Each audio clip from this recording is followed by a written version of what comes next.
The New York Fed just announced that credit card debt hit $1.13 trillion. And while the nation's credit card debt is at an all-time high, yours doesn't have to be. Here's a little secret. Your home value is still likely higher than it was when you bought it. So why not put that equity you built to work and use it to pay off those high-interest credit cards? Go to SaveWithConrad.com. Oh, and did we mention skipping your next 2 house payments? That's right, no house payment for 2 months. Let the team at Save with Conrad run the numbers and see what's possible for you. Give them a call at 888-425-0105 or go to www.savewithconrad.com today. NMLS number 32416, Equal Housing Lender. SaveWithConrad.com.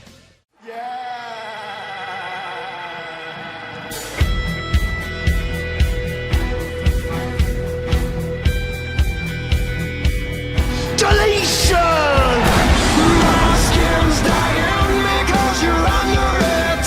I'm done lying to myself for this. For all the wonder and believing, man, it's making me weak. I'll fade away and classify myself as obsolete. Words are about to be spoken here on the Extreme Life of Matt Hardy, presented to you by the ad-free shows and the Podcast Heat Networks. I'm John Alba. That is the broken one, woken one, spoken one himself, Mr. Matt Hardy.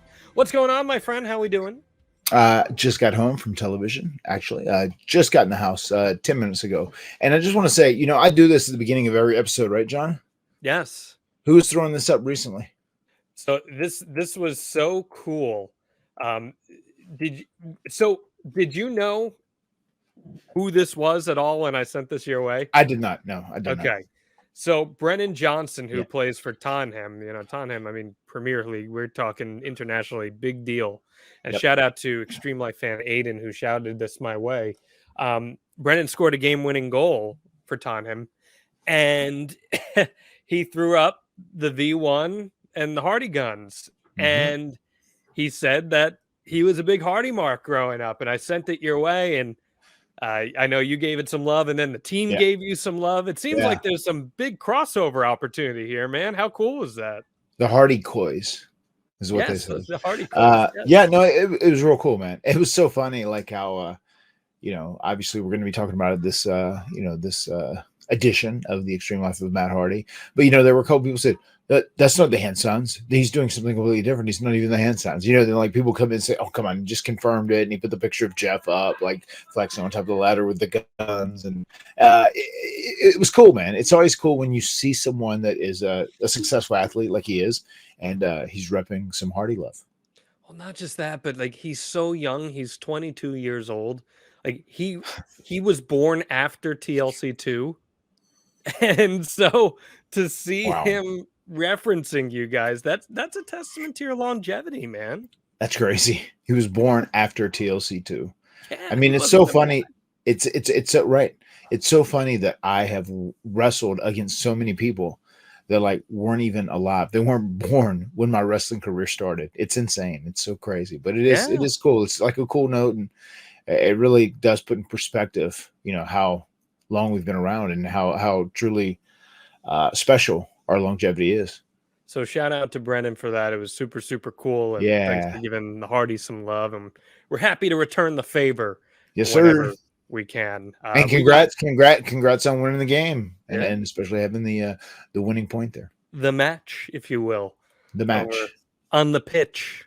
We got to use the correct terminology. We got our pals over on Ad Free Shows watching. We got the Josh crew, Josh Fields. Good morning, man. John. It's a wonderful day, as always, to hear from both of you. Matt, our thoughts are with Jeff, and hope he's doing okay. We'll talk about Jeff in a second here, guys. Coach Rosie joining us as well. He says Sunny Slope High won their first round playoff game. So shout out to you, Coach. All right. Good job, Coach. Yeah. Let's everybody give the coach a round of applause. We got wins all around here on the Extreme Life. Wins all around. That's all we do. We win. All we do, we win. Well, the Hardys these days, they don't do a ton of winning, but it's fun. If it's not predetermined, all we do is win. Oh, boy. Oh, my goodness. That was good. That was real good. So let's talk, I guess, about Jeff here real quick. This kind of went around It hasn't aired yet as we tape this and Right. as this airs on Friday morning and early access at freeshows.com. But Jeff did suffer an injury at the hands of Sammy G, a legitimate injury in their match on Rampage. What kind Right. of insight can you give us here on him? It looks like the Sammy Guevara Hardy curse is real. And it lives on. You know, we thought it ended in 2020, but it picked right back up in 2024, February 2024. They were having a hell of a match. It's going to air on Rampage tonight. If you're listening to this as it's live or early in the morning, which I hope you are. I hope you're enjoying it. I hope Friday's an extreme life of Matt Hardy day for each and every one of you. But they have a great match, and there's a point where Sammy does a move and his knee catches Jeff in the face, and it definitely rocked Jeff, and Jeff for sure has a broken nose, and that's really all we know. They're still going to undergo some more testing and whatnot to try and find out what his total injury, his total injury is or would be, but we know right now it's at a minimum a broken nose. Yeah, but he was able to get home okay and everything. Yeah, we traveled together. We just we were on the same flight and flew home. He was great. He was in great spirits. Just it's funny because he's never broken his nose before, which is insane to think about. You know, most pro wrestlers, I mean, like, you know, breaking your nose is like a pretty standard thing. It like happens at some point, especially if you've wrestled A rite of passage for people. Yeah, especially if you wrestled for 3 decades like we have, right? So it was his very first time, and bless his heart, I felt so bad for him because, you know, he had the one bump where this is over and this like caved in, like, you know, he had a nice nose. It's like all crooked and jimmied like mine is now. So welcome to the Broke Nose Club, brother. Well, he can join the rhinoplasty club like me if he really wants to, so he can join me. Whenever I stop wrestling, I'm going to join that so I don't breathe and snore so bad. You know, I just I figure, why get it fixed now? You know, because I'm sure if I got it fixed, I would break it immediately. And if you ever see me and you want to take a picture with me, get on my right side because my nose looks the best from that angle. That's I want to be to the left of you. You be on my right, and I'll be to the left of you. If we best decision I ever made was getting that thing done. So I'm rooting for you. I've got some referrals if you need. I got some spots that you can go. Well, hopefully he's doing okay. Honestly, I feel like Brother Nero would be all about wearing a special mask, like a Jeff Hardy-ized mask. If you wanted to wrestle with one, kind of plays into what he's about. So I could see him doing something like that once he gets cleared. So hopefully he does. Fingers crossed for him. And we're wishing him all the best. Matt, you know, I gotta promote this because we are selling tickets. They're flying off the shelves. We're talking about the Extreme Life of Matt Hardy live WrestleMania weekend. I'm so freaking excited for this. Friday, April 5th, 4 p.m. Eastern Standard Time at the Sheraton Philadelphia downtown. Get your tickets now, MattHardyLive.com or WrestleCon.com. It's a free event for WrestleCon superfans. So if you're a WrestleCon superfan and you purchase that package, you'll have the ability to elect this event as part of your package. Otherwise, tickets are $25 GA. You do not need a ticket to WrestleCon to attend this event.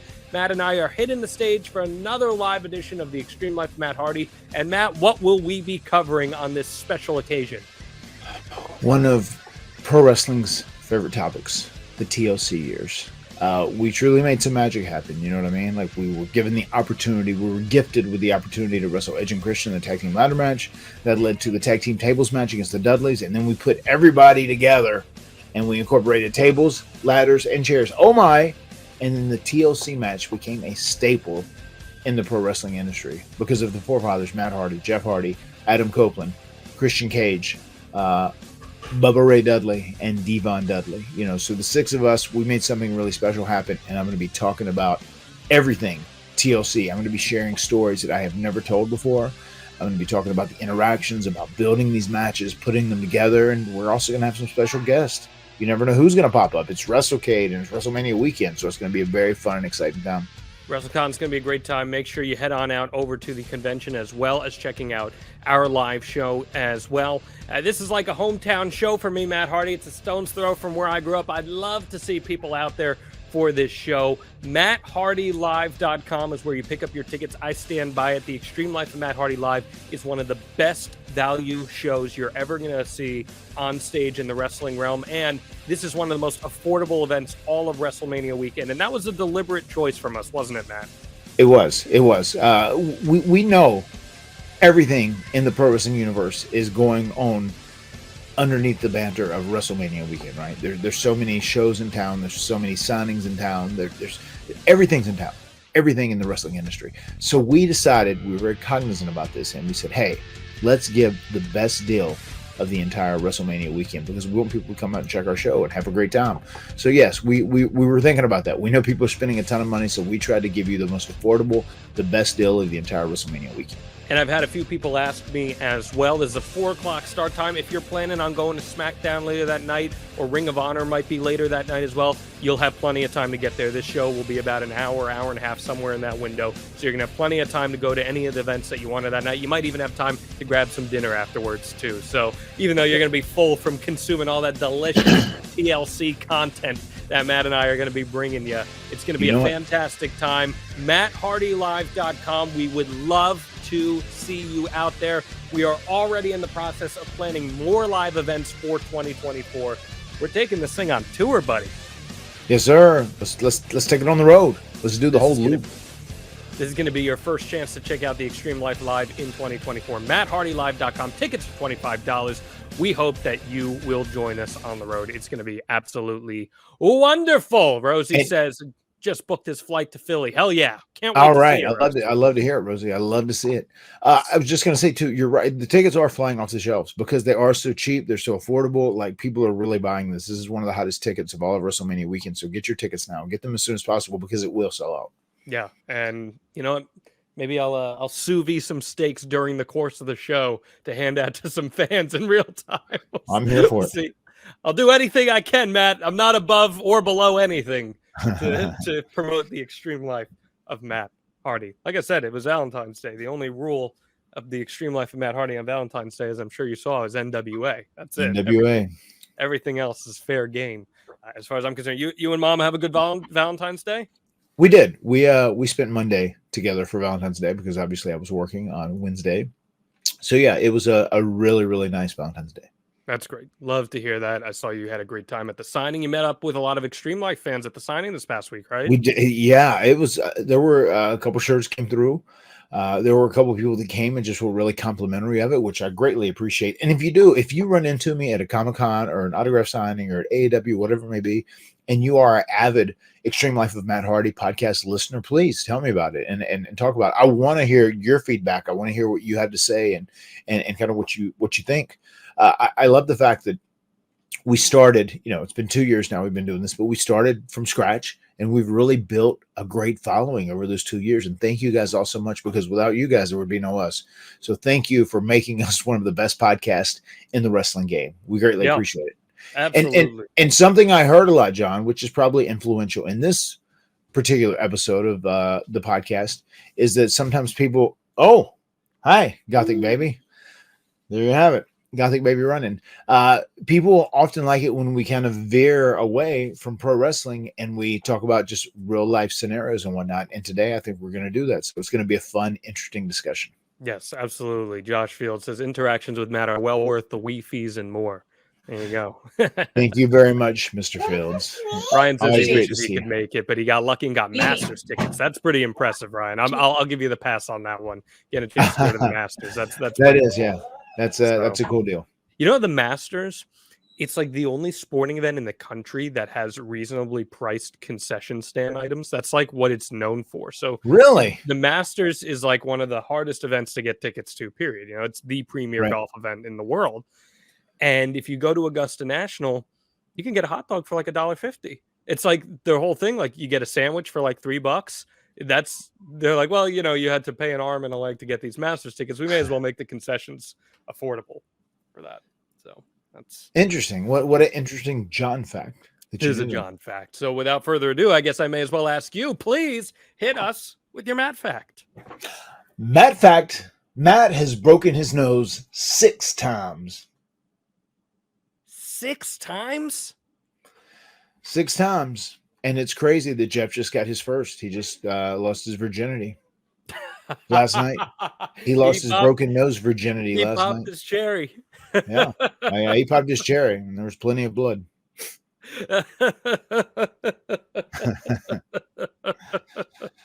Some good humor today. I'm feeling comedic.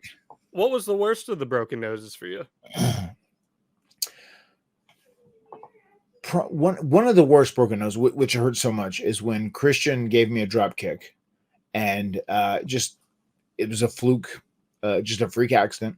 I bumped straight down, took a snap bump down, and how he landed, the toe of his boot, wrestling boots are very hard, comes right into the corner of my eye, and it broke my nose, it broke my cheek, and it broke my orbital bone. And it was bleeding like out of my eye. It was bleeding internally too. And I remember we came back, they took me to x-rays, and they, verified this was all the injuries I had, broke nose, broke orbital bone, broke cheek. And it was like, whenever you'd breathe in your side, and that also messed my sinuses up a whole lot there too. And you know how much recovery time, you know how many weekends, you know how long I got off? I think we covered this. I think we covered this. Was like 01, right? Yeah. Yeah. You said you got like a week off and that was it, right? It was like 1 weekend loop. I had 1 weekend loop off, but I still had to travel. I still flew, which still messed with my sinuses. But I was in Jeff's corner, and he was doing singles or six mans, whatever, and I was just in his corner. But then the following weekend, I was back on everything, full fledged. That was around when you won the European title, right? We covered this on the podcast at one point, somewhere in our archives, extremehardy.com. It was during the McMahon-Helmsley era. Yeah. Because we had this oddball match where it was like myself and Edge versus Jeff and Christian. Right. Yes.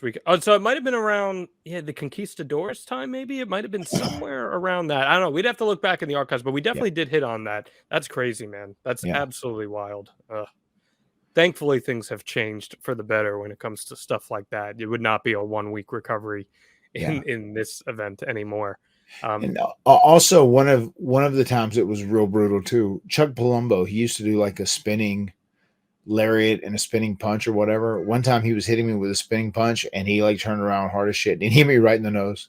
I mean, like it made me question, like, was that intentional? But it was just like a knockout blow too, and like really crooked up my nose quite badly. So yeah, I have like breathing issues, especially like my nostrils are very different. The inside of my nose kind of is broken and leaning one way. Like I am broken in many, many ways. But that is something I would like to have fixed, just so that I don't breathe so loudly. And it sounds like a snore, but it's not a snore. It's just like the issues my air has. The air is literally struggling to get through. It's struggling to get through my sinuses and my nose. So yeah. Damn. Well, I've got some people to help you out on that. Just when you're ready, you hit me up and I'll let you know. I will. Yeah, Ryan followed up on his master's comment. He said $4 domestic beer, $5 imports. Not bad for it. Look at that. What a bargain. What a Big Money Matt would be a big fan of that deal. Yes. Sure. It's just a wee fee. Just a wee fee, indeed. Just a wee All fee. Right. Matt, you wanted to talk about social media this week. Yeah. This was I let you have free reign on the topic, and you said this was something that came across your radar that you really wanted to hit on. And I think it's a great topic for us, because one of the reasons that I even conceptualized this podcast in the first place was because you were one of the first pro wrestlers to really embrace social media when it was such a taboo thing for wrestling. I mean, it was really taboo for wrestling until about 10 years ago, more or less.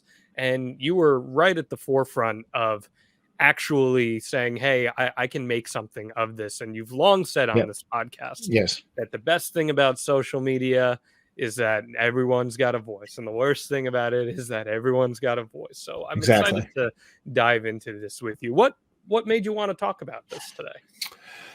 I just feel like social media is a topic that affects many, many people. If you're a wrestling fan, and if you do follow wrestling online on social media, on X or Instagram or Facebook, whatever it may be, I mean, there's, especially Twitter and X, I would say, there's a lot of beefing going on. There's so much tribalism, and it can be a very, very toxic place. And it just made me think about the discussion. Like, social media has brought in so many great things. It's a great way for individuals to be able to promote themselves, to be able to get their photos out there, their videos out there, and promote themselves and try and network. but it's also a place that can be so toxic. And if you get there and you're not prepared for what you may see, what people that are unaccountable internet nobodies that will post whatever just to try and get a reaction, it can mess with you mentally too. And I think this is something that is very much a topic that needs to be discussed, especially when entering the wrestling business. You have to realize if you become successful, if you start to gain notoriety, you're on television, people are going to compliment you and shower you, and they're also going to try and drag you down and try and break you down. And it's something you have to be prepared for, because it is something that can definitely affect your mental health. I would absolutely say that. I think social media these days is one of the largest driver of mental health issues for a lot of people. 100%. I agree with that. 100%. Coach Rose even said a lot of ogres have tried to delete my mental health. He's saying, yes, it's pretty bad out there sometimes. And wrestling specifically is so tribalistic on social media, more so than a lot of other fan bases. There are some fan bases in pro sports and college sports that are extremely tribalistic, but I've just found about pro wrestling that some people have such a hard time, Matt, in letting others enjoy something that makes them happy. What's been your experience on that front? 100%. I mean, there's times where you'll see someone specifically enjoy something, like, just for instance, the Broken Universe. You'll see someone compliment the Broken Universe. I loved all the stuff you did in TNA when Broken Matt Hardy first started, and Brother Nero. It was the most amazing storytelling ever. I love the stuff you guys did with the K, da da da da. But then someone will come along that has more of a sports-centric type approach to pro wrestling, or, you know, one of the corny guys, maybe. And then they'll start shitting on this person, and they'll insult them. They'll go, "Are you kidding? That was the worst trash ever." And that's, you know, that's one of the reasons the business is so bad right now, because it's exposed, and this, that, and the other thing. But at the end of the day, wrestling is subjective. I mean, you like what you like. And I wish everyone could understand, because your opinion is different from someone else's, that doesn't make theirs wrong. It doesn't make yours wrong either, but just their opinions. And wrestling is subjective. People can like different things when it comes to pro wrestling. You can like the sports approach, where you have these really solid classic matches, you know, that are realistic to the max.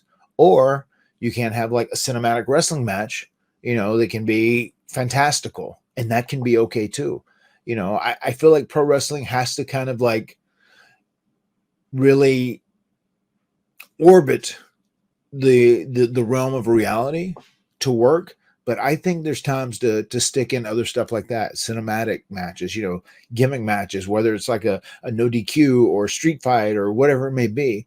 I think because wrestling is entertainment at the end of the day. I mean, whether you like it or not, it's not a legitimate sport.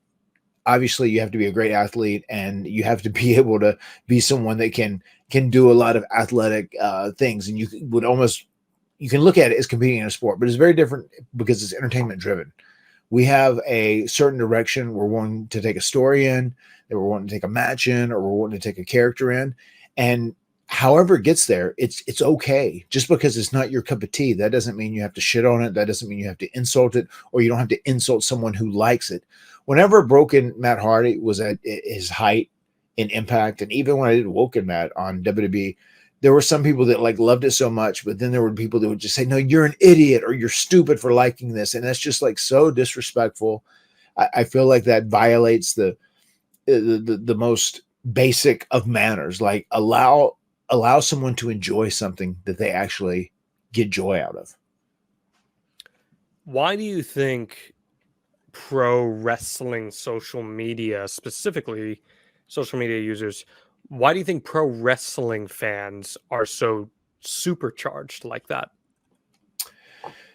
It's tricky. I mean, I think for a few different reasons.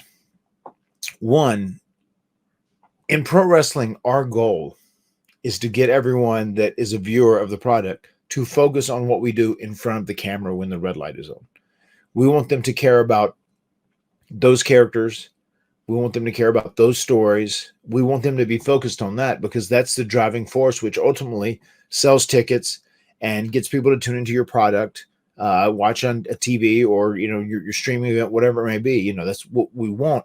But wrestling is such an intriguing and different business because there's so much backstage stuff that people become interested in. And now, because information is so accessible because of the internet, that backstage stuff gets out. And then sometimes people like focus on that more than the actual in-ring stuff. So I think pro wrestling, I think it's so tribalistic because you have people that are just diehard WWE fans, and that, like, regardless of AEW's motives, what they hope to do, like give guys another place to work, have an alternative product, whatever, they're just going to shit on AEW no matter what they do.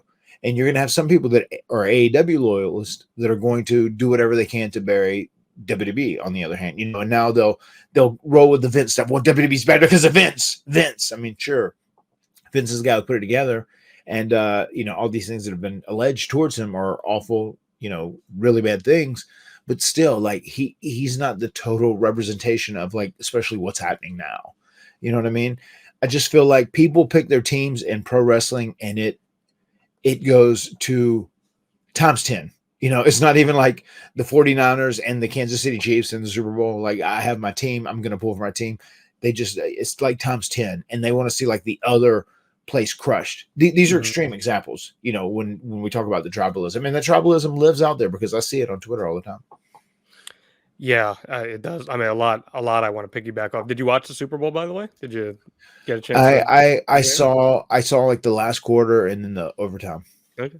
Hell of a finish, right? Whoever booked that was a hell of a booker there. It was a hell of a finish for sure. And actually, it looks like we were just getting home because we were driving back from the Comic-Con in Roanoke. So I just caught the very end of it, but I called the best part of the game. I was like, when they did that at the very end and they like tied it up and then they tied it up again, I was like, oh my God, what a game here. What a finish. Who booked this? That was some Shawn Michaels booking right there. That's for sure how Superman come from behind. Hey, Chris, thanks for trying to make it happen. We appreciate you there. There's a little profile picture there with the Codester, your boy. I like it. Yeah. Cody Rhodes. Go check out that episode we did last week too. Seems like they're headed for an interesting path, and that the whole Cody stuff has been a huge driver of chatter on social media for sure, and extremely divisive amongst fans and personalities. It has been. Even I love The Rock leaning into the bit, the Cody crybabies, which he gets it. He knows the gig. How do you feel about the Cody crybabies? Dude, I told you when it happened, I said there are going to be shirts and signs that say I'm a crybaby after this, and lo and behold, on Monday Night Raw there were like 5 signs that said I'm a Cody crybaby. I was like it's gonna happen. No, I mean, I think they're doing a good job. I mean, clearly they're pivoting, so that's gonna be the direction for WrestleMania. I love the Seth Rollins promo on Raw where this has been, I mean, I've pitched this story to you for a year now. I was like, man, Roman Reigns is such an end game boss that like everyone in the company in storyline here should be bonding together to take down Roman Reigns. That should be the idea. So hopefully that's the route they're going. We'll see. But that's been a huge source of tribalistic takes on social media. And I just want to ask you, John, what was the driving force of the course correction following Cody? The loud noise on social media. Yeah. I mean, that once again, it just shows the influence that it has as well. You were talking about me being one of the first people to really embrace and like utilize social media, and I did that back in the early 2000s, and like I got heat. I got heat for it. I know, like people like, oh, I don't, what is he doing? He's doing this, and like this isn't how the business works. You should be posting this online, whatever. And I just realized like this is just another way to promote yourself. It's another way to get your name out there, let them know what your motives are, like what makes your character tick, this, that, and the other thing. And even when I returned in 2005, I mean, it was a social media uproar from some of the things I'd posted, which even looking back in hindsight, I would change a lot of that because I have changed and matured as a person. But I mean, still, that was hugely influential in getting my job back, after being fired for a few weeks, which is crazy. But as time has gone on, WWE's like, WWE and AEW, which obviously started much later, but WWE was the first to like fully embrace it, right?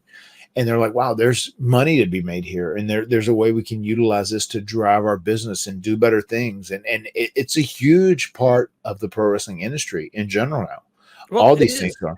And what I think is so fascinating about it in the positive sense is pro wrestling, especially for indie wrestlers, right? Right. It's super DIY. Uh-huh. That's what makes it unlike any other profession. It makes it unlike professional sports. It makes it unlike acting. It's super DIY. And in order to have success financially and in terms of upgrading your general profile, you Right. have to have that connection with fans in some capacity. And social media is a huge. Look at your friend Danhausen, for example.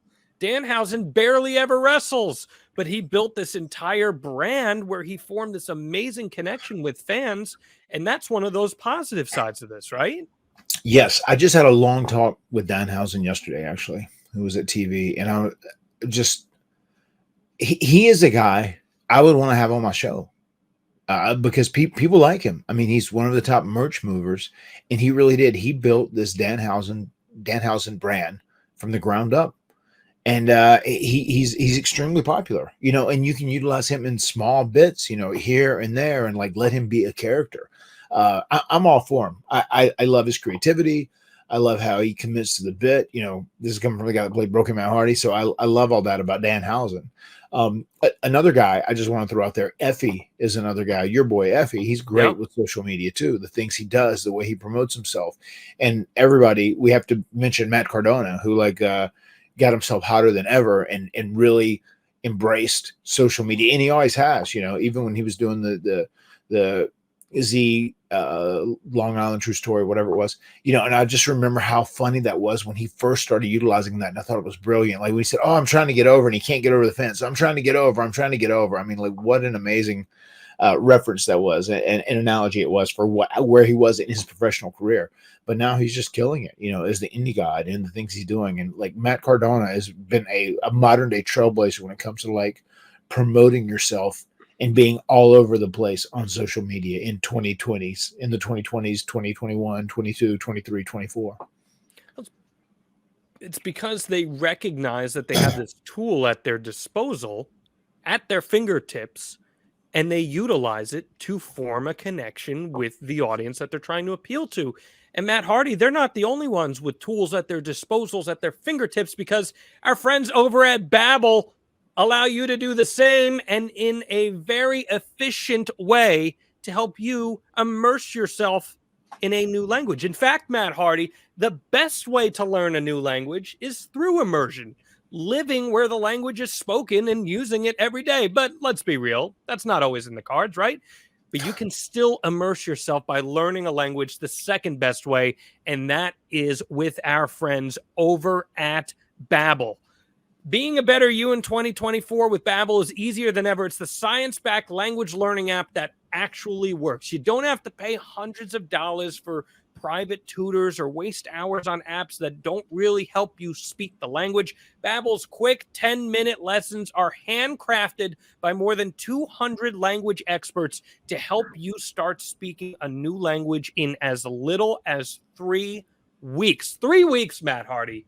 Imagine you could understand all the swear words that your wife is throwing your way in just 3 weeks. I don't even know if I need Babbel. I just hear them so much over and over.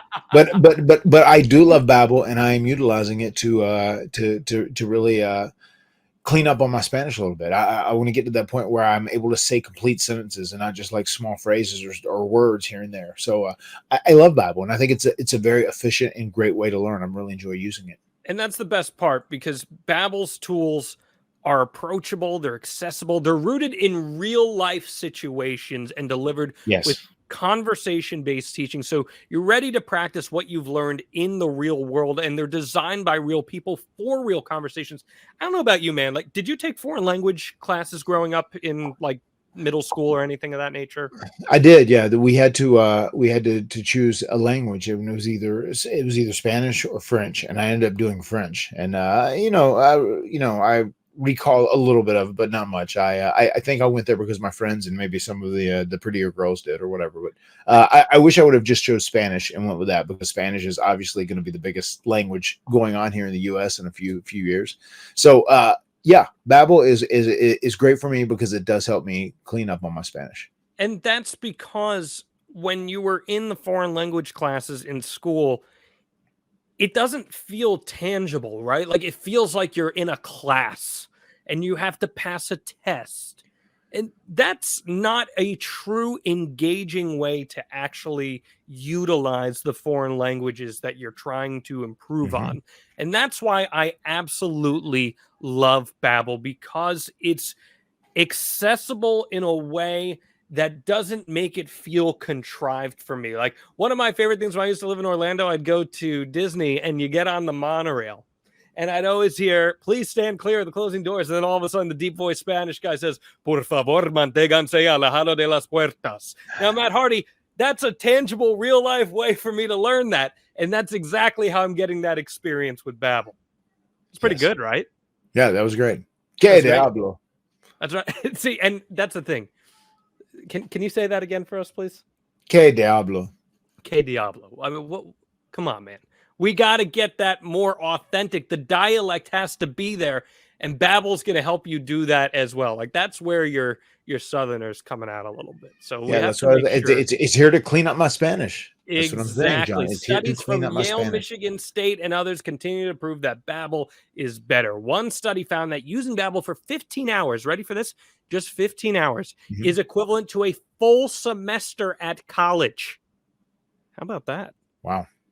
Babbel has over 16 million subscriptions sold, plus all of Babbel's 14 award-winning language courses are backed by their 20-day money-back guarantee. They even have a speech recognition technology that helps you improve that pronunciation and accent. I'm going to clip that of you saying "Que Diablo," and I'm going to throw it through the speech recognition, and it's going to help you get into shape, Matt Hardy. Here's a special limited-time deal for our listeners right now. Get 50% off a one-time payment for a lifetime Babbel subscription, but only for our listeners at babbel.com/Hardy. That's 50% off at babbel.com/Hardy, spelled BABBEL.com/HARDY. Matt Hardy, that is a lifetime subscription. Holy moly, right?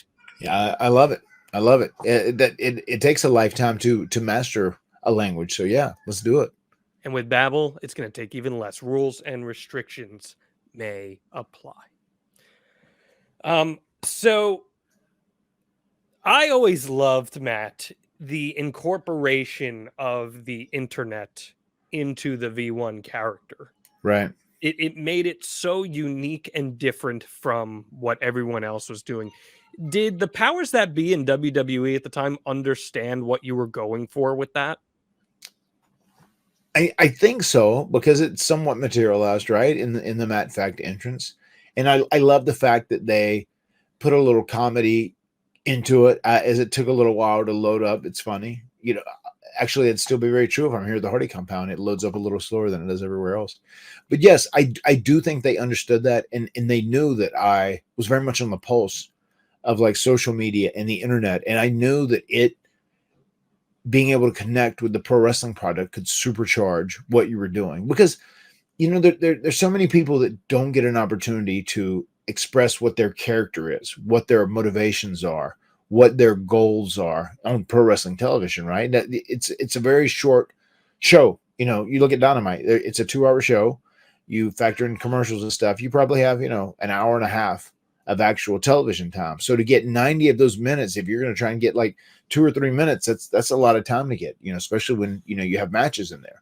But with social media, it now allows people to explain their character more online, and you can do it yourself. It is very DIY, but it also helps what you're doing. If you're in a certain story that's going in a certain direction, and you're wanting to add insight into things, and you're wanting to add like a small twist in whatever, you can do that just online yourself. And that's one of the things that Matt Cardona has been so great about. You know, I once again, I will compliment him to no end, because he has been the master of it. But looking back myself, Shane Helms did it too. Shane Helms was very early on a big internet guy as well. And he knew that like social media and the internet could help supercharge, pro wrestling. It allows you to put more character motivations into your character without getting that prestigious TV time. Well, and you saw it too in your program with Ethan Page, where you guys really depended on those long form segments being posted to social media to help tell Yes. that story, right? Yes. And that's one of the great things about it. I saw like from last night's death match. Didn't even watch it. I just saw it right when I walked in the house. They were talking about a Matt Taven promo that was online. Did you happen to see that at all, John? Yeah. Mm-hmm. And I saw people complimenting it, saying it was really good.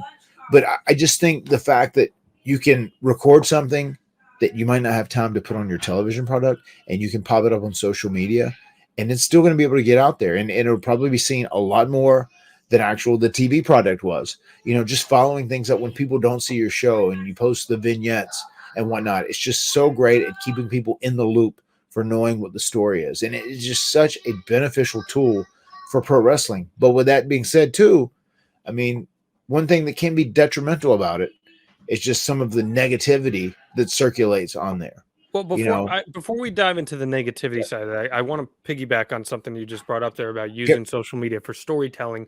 But are we doing a good job in pro wrestling where we are incorporating those two products together, social media and TV, to integrate with one another, or are we relying too heavily on one versus the other? And what I mean by that is so many times, AEW does this a lot, but WWE does do it too sometimes.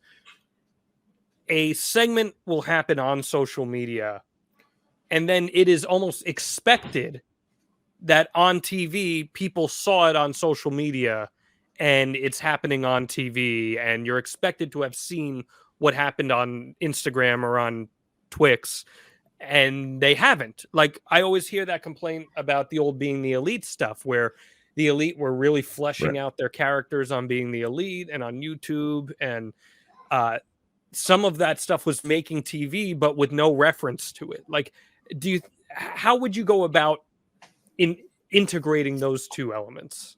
John, that's a great question. I'm glad you brought that up. So I think, I mean, if I was in charge, if this was Omega and I was the booker, if I was running the show, right? I think your TV is like the be all end all. I think that's where your best content lives.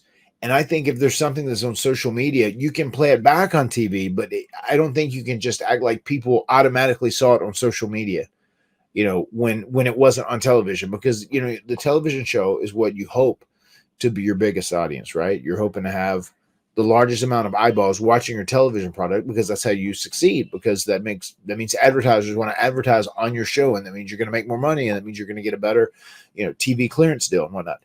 But I think TV has to be your be all end all. And then I think social media is just like supplementary stuff. I think you can put that on supplementary. I don't think you can come on TV and expect that someone saw something on social media and not have it on TV. I think there needs to be a package in there, and you kind of put stuff together and you tell the story, whatever. And I would love to see even more packages on AEW programming. They have great wrestling, obviously, but I feel like it's so important to make sure on your television show, people are following your stories and understanding your angles and what's going on. I really feel like the example you listed about myself and Ethan Page and, the whole firm angle and whatnot, we really tapped into social media so much during that. And I think we were all proud of it because we told a story and it ended up translating to the crowds in the live venues. Like, they were behind what we were doing. They got it. Whenever I wanted to get away from Ethan Page, they would boo Ethan Page. But when I started playing Ethan Page and then he started leaning into the bit and he's doing the Hardy juke and dancing and like we're best friends and whatnot, then they would cheer him. They got the deal. And then ultimately we got to that point where he was comfortable enough and I could whack him with the belt and get out of it. But there really was a lot of that lived because of social media. The dark show where we kind of had free reign and we could do whatever, and we were doing our own promos, and like that was our story. Like, we created all that. That was our idea. I was literally given an opportunity to work with Ethan Page, and that was it. There was no direction, there was no story, and then everything we did is stuff that myself and he came up with and we created on our own. And yes, we leaned on social media very much for that. And it was nice when it started being incorporated on some of the TV shows, on the Dynamites or Rampages or whatever. But yes, I think TV has to be your holy grail of storytelling, where the most important things live, social media is just supplementary stuff. So then how is it on the performer to make sure that the audience is engaging in both? Once again, I think you have to be a compelling performer. You have to make people want to seek out your material and find it and whatnot. Uh, I think as we continue to go on, I think we'll get better and better at this. And I also think as time ticks on and goes away, this Netflix deal, considering WWE is going to be streaming coming up, is also going to be a game changer. I feel like people who are going to tune in and watch Raw on Netflix are much more likely to keep up with all the social media stuff, just because their mindset isn't the TV, their mindset is stream and online internet. Interesting. Yeah. How do you feel about that? What do you think about that? Maybe. I don't know.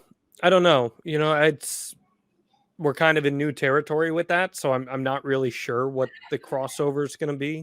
There's a whole brand new global audience that comes in with Netflix in the same way that Peacock made it so much more accessible for that. This streaming deal between Fox, Warner Bros. Discovery, and Disney that was just announced. If AEW can become part of that, there'll be some more eyes and opportunities to get in front of people for that. Huge deal there. Huge deal. Massive. So if as of now, AEW is not part of that, but if it does become part of that at some point, which is totally possible, then maybe you see more opportunities to own in on that audience too. I don't know. I just think about it like, for example, Brody Lee came in and was doing the Dark Order bit. Right. And at first it wasn't really working. But then when they found their footing on being the Elite, and if you were paying attention to being the Elite, they became these really endearing characters. And the dynamic with Brody Lee became so entertaining that it almost integrated itself over to television naturally, but it would have required some fans to do the extra legwork to take that stuff up on social media, and that played into your angle with Hangman Page too, where the Dark Order became a really important part of that, so much so that they were involved in the climax of the angle. But if fans were not paying attention to YouTube and social media, they might have missed some of those story details. You know what I mean? 100%. I mean, and once again, that was right in the infancy of AEW, right? You're just a year into your television product. I love doing stuff on Being the Elite. I think it was great supplemental stuff, but you're right. There's people that would watch on television that are going to go like, huh? Just because they're not clued in on it. Part of the audience will be clued in, but not all of the audience. And one thing too, I always try and get performers to remember, like, what is the gauge of if what you're doing is working, if you're truly getting over. If people compliment the shit out of you on social media, that's nice. That doesn't always equate to like what you're doing is good and is working. But if you're in a venue and you walk out and you get a huge ovation, people are going nuts, and you get one of the biggest pops of the night, or you get one of the biggest boos of the night, that is the most accurate barometer that what you're doing is working. Because sometimes social media throws out red herrings. You can't listen to everything they say. The people that are in the building that bought tickets to come and watch the show and are a diehard AEW fan because they're at an actual AEW event, that is an accurate barometer. Right. And listen, right now, the wrestling social media sphere is so supercharged. We're dealing with a situation where Vince McMahon is credibly accused of sexual assault and sex trafficking. And that's going to instill, reasonably, that's going to instill a lot of feelings towards the industry, right? Fans are going to be very heated one way or another about that. You are dealing with a situation right now. There's a major wrestling angle in WWE with Cody and Roman Reigns and all that stuff. In AEW is kind of going through a facelift of sorts right now in the beginning of 2024 and trying to revamp the product a little bit. And I just tweeted a long form thing about the Hangman Page and Swerve match from last week, because I got a chance to do a tape study of it, wrestlingaccordingtoalba.com, and it was my first time watching the match, and I just thought it was unbelievable storytelling. Like, I thought they just absolutely went out there and crushed it. And I said, to the audience that likes to sit there and suggest, oh, well, AEW doesn't tell stories, I don't know how you could watch that match and feel that way. Right. AEW's form of storytelling is very different than WWE's form of storytelling. And I don't think that makes one right versus the other. You No, could say, it's subjective. I mean, it really Right. wrestling is so subjective. So that was my point in that, like, you can prefer the more soap opera-y style of storytelling, or you could prefer this style of storytelling where they called back to all their matches prior and these specific story beats. And even Matt, I mean, I'm sure you watched that match between Swerve and Hangman when Yes. they go to the draw and Swerve asks for 5 more minutes and Hangman refuses to give it to him. You're rewarding the fans for paying attention to another program because that came from the Adam Cole MJF program. So that's its own form of storytelling. And I put that out there, and the response, I mean, people had a meltdown over it. And that goes to the negativity side of things that you were talking about. It's just so supercharged and unique, unlike any other form of entertainment that I've personally encountered outside of maybe like Star Wars or Marvel. I mean, it's really a testament to how connected fans feel to pro wrestling, isn't it? It is, and it is very supercharged. And when you talk about the negativity, that is something, once again, you have to be prepared for if you are in pro wrestling, especially if you're going to follow your stuff online, because it can be very challenging too. I mean, I know there's guys who I've seen people come back and like have a match, younger guys, right? And I see them scrolling through a Twitter, whatever, reading some of the feedback, and you can just see them like becoming depressed. Is they're reading this or whatever, and it's just something you have to be prepared for. I mean, social media is a very important tool in pro wrestling, and I think it's a great supplemental product to your main product, which is on television.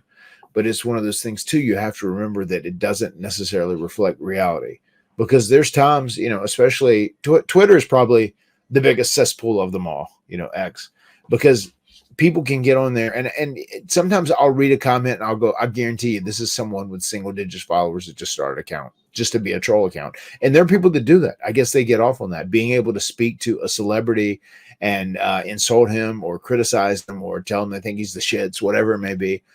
That's out there, and you have to be able to be aware of that, and you have to be able to notice that, because there's guys who I've seen, because of social media, they've totally cut it out. They wouldn't even do it just because it would affect their mental health so much. I'll take the Bucks for two of the guys, especially back in the day. They were talking about, a lot of guys, if they read through the things that were said to them, that just most people couldn't stand it. They couldn't take it. And there were times where they just totally got off. And I think that's the right thing to do. If you're on social media, no matter what level you are, and it doesn't make a difference if you're on TV or you're not on TV, and you feel frustrated and hurt and attacked because you're on social media, just remember, like, that doesn't reflect reality. I just want everyone to remember that. And if you need to, step away for a little bit, give it a break, because there can be people on here that just are totally unaccountable. Be like an internet troll, someone there just looking to take out their frustrations on someone else and try and make them feel bad, and that makes them feel better. It's a very, very weird thing. Well, And my favorites are the ones where they insult you and then you click their profile and of course they follow you. of course, right, of course. It's like, why hate follow someone? If you don't like them, don't follow them. I just don't understand that. That always pops me.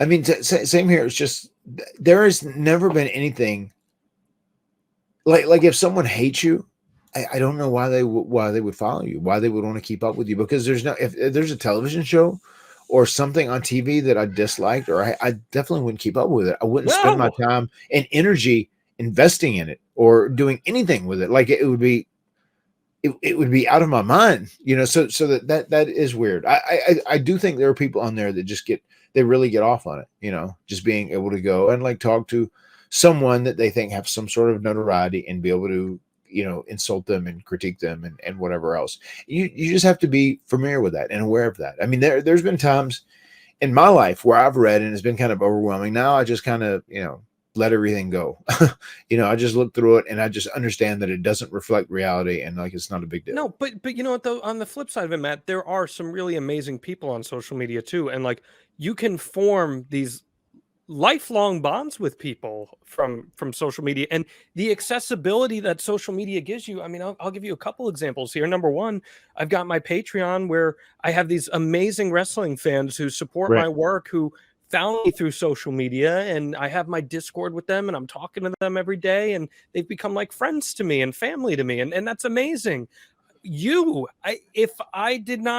you did not follow me on social media randomly one summer day, I would not have had the ability to reach out to you personally and start a project like this and become friends with you. Like, Right. that is one of the most amazing parts of this social media structure that we have. But then you just have to weigh that with, and you're the Right. ultimate optimist, right? So, I mean, what are some of the things you do enjoy about that fan experience? Because I know you love your fans and interacting with them.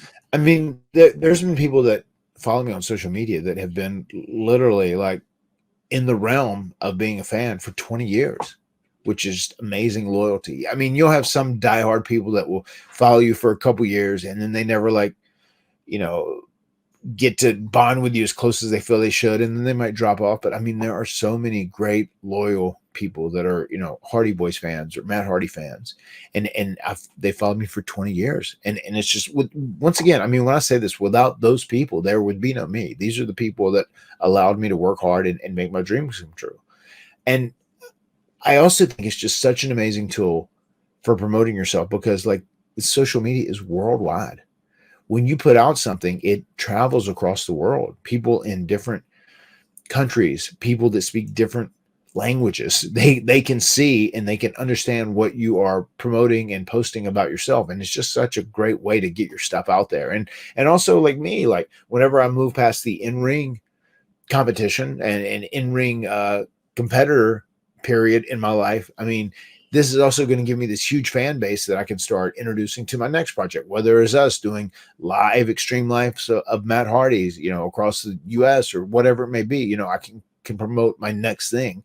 So it's great building this huge fan base. And just one thing I do want to just remind people of, first and foremost, if you are ever looking over social media and it is something that depresses you and is something that affects you in a very negative way, take a break. And just remember, it does not reflect reality. It has so many great effects, you know, the way you can promote yourself, the way you can meet people. Because like you said, I've met a lot of people that are great. Like obviously You we met met your through wife through social media. Yeah, I ended up meeting my wife through social media. You know, there's a lot of positives. And if you're a performer or whatever it may be, if you have a certain message you want to get out there, if you want people to know something about you, you can, you know, tweet something out, or you can put an Instagram post up and they can see what you're doing, or, you know, a Facebook post, whatever it may be. And it gets out there, and it's a way to network and promote yourself. But, you know, just the negatives of it can be very, very hard. And like, just don't take that too serious. And remember, it does not reflect reality, because It does not reflect reality, Matt, but I will say this. Mhm. There can be real life consequences to things that happen on social media. There And absolutely can. that's something that everyone needs to remember. I mean, you've learned that firsthand. I've learned Mhm. that firsthand.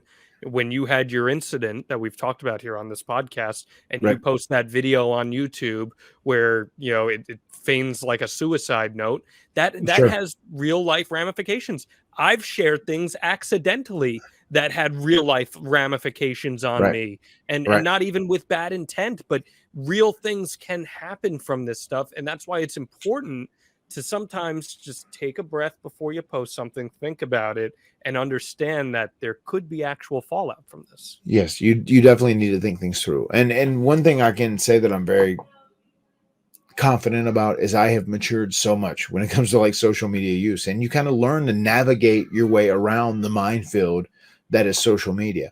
And one of the first things I would recommend to anyone, if you're listening to this, if you are dealing with an issue or a problem in your personal life, and it just might feel cathartic to like post a video and talk about it on X or Instagram or TikTok or whatever, just keep in mind first, I would try and deal with the personal issues in a personal manner and not on a public forum, because you're just opening up so many doors that people are going to jump on stuff and that's their business. I know you want to hear like, oh my God, you're right. Or, oh my God, I feel bad for you. People like, want to get some sort of reaction back that they're craving, but it's not necessarily the best route. Always think those things through, because I think way too many people feel it's cathartic on social media to air their problems or air their grievances or air their personal issues.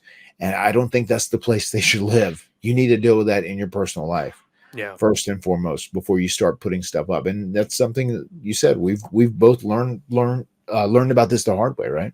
Certainly so. I know I have, and totally incidentally even, but you still have to think about these things. It's just the reality of it. To put a bow tie on this conversation, Matt, because I know you got some jiu-jitsu coming up here with the kiddos. Yeah. What is one piece of advice you would give to any pro wrestler on how to handle social media? The first thing I would say to anybody that is going to get into pro wrestling with social media, the first thing I do is say, look at your old tweets or look at your old post on Facebook or Instagram or whatever, and make sure there are none that are problematic. If they are, get rid of them before you get into the limelight, right? It's real easy. People change, people mature. I know there's a lot of people who had posted stuff years and years and years ago, right? And that stuff comes back to haunt them. The first thing I would say is make sure that your social media is clean and decent and represents you in the way you would like to be represented. The second thing I would say is whenever you do start posting, just be very smart about how you post. Like if you have something, a clip from a match that you think's great, or you have a promo that you think's great, I mean, push that stuff out there, but just be very cognizant of the stuff you're putting out there. Make sure it shines a positive light on you, that you look good and you look you look decent, you look righteous, you look like you are someone who has morals. That's very important, because like social media is something that all big bosses and all companies look at now. And if you have skeletons in those closets, they will find them. One thing that I feel pretty good about, like all my skeletons are already out there, so I've already had to deal with them and whatnot, but like, make sure in your past there's nothing that you shouldn't have up there that could affect you in a negative way. Anything that is problematic, if there is, you need to get rid of that before you start making the move. And then once you start posting, just as John said earlier, I think you take a deep breath, think about it for a minute and say, okay, is this good? Let me make sure this is something I want to post. Because once you get into certain territory of like posting stuff that isn't factual, or posting a conspiracy, or posting something that's not accurate, or posting something that isn't full of morale, I mean, it becomes very dangerous then. And there's going to be people that are going to come and they're going to get you, and there can be repercussions from it. Yeah. Just remember, so. whenever you read things, especially if you see someone follows you and they have 6 followers and they're following 1,000 people or whatever, and it's an account that was just made, like, just remember that's something you don't have to take too serious, because when people are commenting on you who you do not know in real life, like their opinion, online, on X, on Instagram, whatever, it doesn't necessarily reflect reality. Just remember that. But be very smart. Be very aware of what you're posting, and protect yourself. Think about yourself. Try and present yourself at the highest level possible. That's very, very important when it comes to social media. At wrongbad 202675432 is going to try to make your life a living hell sometimes. Danny Cage, our mutual colleague, has a very interesting approach to social media with his wrestlers that he trains at the Monster Factory, where he tells them, when you're doing your shows, be in character, but on social media, he wants them to be real and authentic, to form those connections with fans rather than playing a character. Because his equation is, and it's a really interesting way to look at it, I'm not saying it's right or it's wrong, but I don't know, insert actor here, Brad Pitt. If Brad Pitt was on Twitter, he wouldn't be interacting as one of the characters that he's played in his movies. He wouldn't be Billy Bean in Moneyball with his audience. He'd be Brad Pitt, right? So that's his mentality with wrestlers, saying, you play your character on the show in the ring, but on social media, be real and sell yourself as an entrepreneur. And I think that's a really interesting way to approach things as a wrestler. It is. I would really like Brad Pitt to be Benjamin Button. on Twitter. No, it is, and I think it's a smart play too. The trickiest part about pro wrestling is so many people kind of merge the real person and the character together. So there's a little bit of overlay, I think, that kind of affects pro wrestlers a little bit. But I do think in general, what Danny said, Danny's such a unique, cool guy, right? What he says is like, don't be in character, like just be real, be you. And I kind of think that's the wave of the future when it comes to pro wrestling, because we're at a point where it's so established that there is a person that is a human being on the inside, and then he also has this persona that he plays, even if his name is Matt Hardy on screen and Matt Hardy off screen. You know, they're still two different people, and I think people, especially people that are going to be following you online, are probably aware of that. He's a living legend, and he's Matt Hardy, and there's a gothic baby too. Oh my God, that was so loud, Evie. Here, you got to get out of here. We got gothic baby. We got Barty. That's okay. We're getting to the finish line here, Matt. Mama's food. I'm doing a podcast. It's my obligation. No. Come here. Do you want to say hi, Evie? Come here. Why Come did here. you take one? These are the best parts of taping. All right, here we go. Say hi, Evie. Say hi, Evie. Wave, Barty. Bye. What's All up, right. Barty? Bye. Bye. Evie's saying bye to us, so I think that's our cue, All right. Matt. All right. So let's tell everyone a reminder. You can get on board with us here at the Extreme Life of Matt Hardy. Go to advertisewithhardy.com. Promote your business to the extreme. Get it out in front of thousands of listeners every single week. The Extreme Life of Matt Hardy is one of the most popular pro wrestling podcasts in the game. We would love for you to be part of our team. Advertisewithhardy.com. And of course, as I said earlier, don't forget to join us live on stage Friday, April 5th, 4 p.m. Eastern Standard Time at WrestleCon, Sheridan, Philadelphia, downtown. The Extreme Life of Matt Hardy live, talking all things TLC, tables, ladders, chairs, Barty. Oh my! Tickets just $25 GA. We'd love for you to join us there. This is going to be a great time, and this was a great episode. Anything else you want to say, Matt? Very excited to see everybody. I hope you can come out and see us on April 5, on April 5th. The Extreme Life of Matt Hardy is live in Philly, the city of brotherly love. And myself and brother John, we're going to be presenting a hell of a show that night. Barty Hardy, is there anything you want to say? Well, Johnny. And now you go. I mean, John Alba. What are you going to ask him? Ask him. Well, when are you going to be out here? Yeah. When are you going to be at here? That's up to whenever Mama will allow me to be there. That's what that really boils down to. So That's something Barty's been asking recently. He says, Dada, when is John Alba gonna come to our house? It's a burning question. Well, you tell Mama that she has to invite me, and when Mama invites me, then I'll come down. How's You that hear sound? that? Go tell Mama. Say, when can John come? When can we invite John? And whatever she says, Barty, don't repeat it out loud, because it probably shouldn't be repeated out loud. Oh, there you have it. Oh, John. What?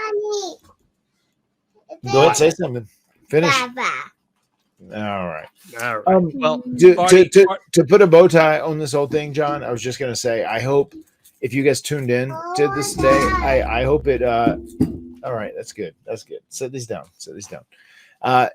If you tuned in today, I hope it kind of got your brain turning and churning and thinking about the whole social media thing. And just remember too, like a social media can be something that can greatly affect your mental health, especially if you're reading things that are depressing, or things where people are insulting you or trying to tear you down. Just remember, those things don't reflect reality.